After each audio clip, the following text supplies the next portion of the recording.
निलिया बायकोला शिकवतोय आणि आमची भांडी घराच्या बाहेर काढतोय। तुला लगा कळायला पाहिजे लगा। हा लगा घराला मी एवढं कष्ट घेतलं, हिमतीनं घर उभा केलं आणि तू माझीच भांडी घराच्या बाहेर काढतोय। खरंच तुला पाप लागेल पाप। माझ्या कष्टाचा पैसा आहे, हाताला फोड आलता। माझा पैसा वाया जाणार नाही। हाताला फोड यूज तर मी काम केलंय। इटा वाळू दगड सिमेंट सगळं पाणी मारणं सगळ्या प्रकारची कामं केली। आणि तू हॉल बळकावला ती बळकावला आणि आता किचन बळकावला। अरे तुझ्या मनात चांगलं असतं तर तू 2 किचन बांधली असती।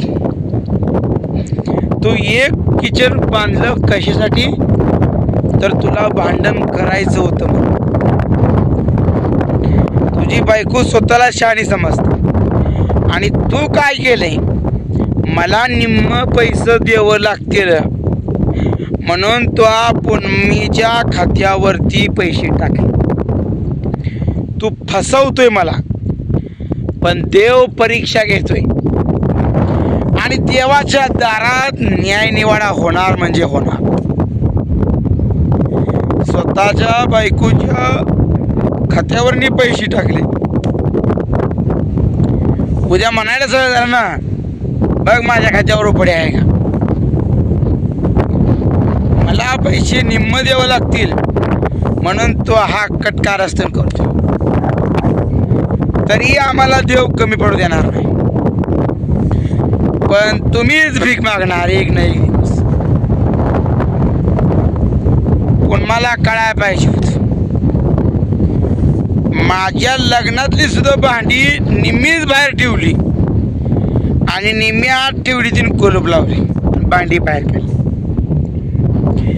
तुला काय वाटलं किचन मधनं भांडी बाहेर काढली की जातील घर सोडून, निघून जातील, पण निघून जाणाऱ्यातला मी नाही। माझी बायको माझ्या पाठीमागे गंभीरपणे साथ देते। आमच्यावर संकट आलं तरी आम्हाला फिकीर नाही, आम्ही इवल्याच्या खोलीमध्ये राहू आणि प्रपंच करून जाऊ। पण तू जे काय केलं, एकीकडे खड्डा मुजवला तोपर्यंत भांडी बाहेर काढली, तुझं नियोजनबद्ध काम चालू आहे, पण ह्याच्यात तुझी हार नक्की होणार। कारण का न्याय सत्याचा विजय होतो, पण जरा उशिरा होतो। मला तू संकटात टाकले भावान, पण आज पतूर गोड गोड गोड मला मटणं चारून खुश करण्याचा प्रयत्न केला आणि आज तोच भाव माझ्या विरोधात काड्या करतो। कर बाबा कर, मला कमी पडत नाही। तू जास्त कपडे लिहिशील चांगली, मी फाटकी कपडे लिहू, हालात दिवस काढू, पण माझं एक ना एक दिवस चांगलं होणार। तू पसारा भांडी बाहेर काढली, खोल्या बळकवतोय, तुझा हा न्याय मी किती दिवस सहन करायचा, पण मी सहन करणार नाही। माझी क्षमता आता संपलेली आहे। तुला वाटत होतं प्रत्येक वेळेला मी भावाला हरवू शकतो, सगळी कामं मला गोड बोलून घे आणि कामं संपल्यानंतर मला फेकून दिलं। जोपर्यंत म्हैस दूध देती तोपर्यंत तिला पेलं जातं, जेव्हा त्या म्हशीचं दूध संपलं जातं त्यावेळी तिचा तिरस्कार केला जातो।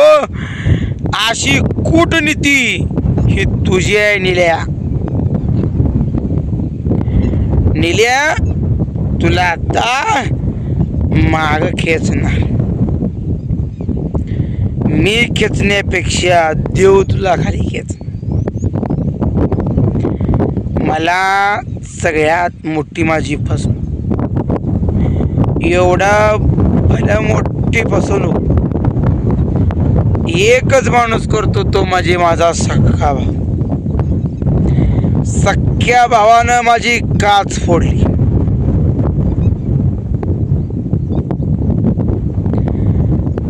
त्याला काय वाटलं, आता सगळं काम झालेत आणि आपण गबा जागावं, आणि याला हात मोकळे हरभरे खाल्ले आणि हात कोरडे माझे ठेवले. हरभरे तो खाल्ले माझ्या हातातले आणि माझा हात कोरडा ठेवला. पण त्या कोरड्या हातात देव हात भरून मला देणार आहे, लक्षात ठेव. देव मला कमी पडू देत नसतो. माझा आत्मसन्मान तू हिरावून घेतला, कारण का माझ्यावर तू वाईट वेळ आणली. पण या वाईट वेळेला तूच जबाबदार आणि तुझी बायको लय हुशार आहे. मला वाटलं नव्हतं माझी भांडी बाहेर काढशील आणि किचनला कुलूप लावशील. असं तुम्ही हात काळे केले म्हणून मला लावण्याचा प्रयत्न करू नका. सगळा हात तुमचा आता काळा झालेला आहे. माझ्या तोंडाला जरी बोटे लावली तरी माझी ती धुवून निघून जाणार आहेत, पण तुझ्या हाती नाही. माझा तू शेवट करायला निघालीस, पण देव माझ्या पाठीशी आहे. घेऊ नको, मी तुझ्या पाठीशी. देव मला वरून बोलतोय, म्हणून सांगतोय की तू जे केलं ते सगळं माझ्या विरोधात केलं, पण देव तुला शिक्षा देणार. खरंच आहे ते मी बोलतो. मी खोटं बोलण्याचा कधीच प्रयत्न करणार नाही, पण देव तुला शिक्षा देणार. माझा विश्वास देवावरती. प्रत्येक वेळेला तू फसवलं.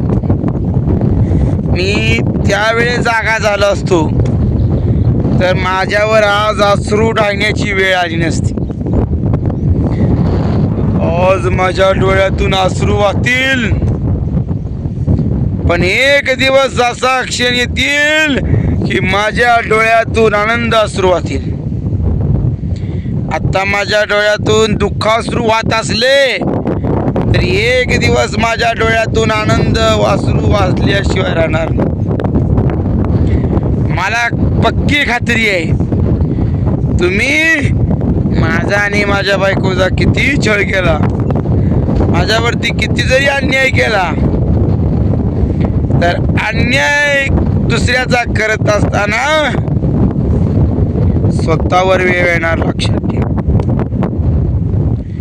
आणि मी तुम्हाला धडा शिकवल्याशिवाय आता माग बिलकुल हटणार नाही.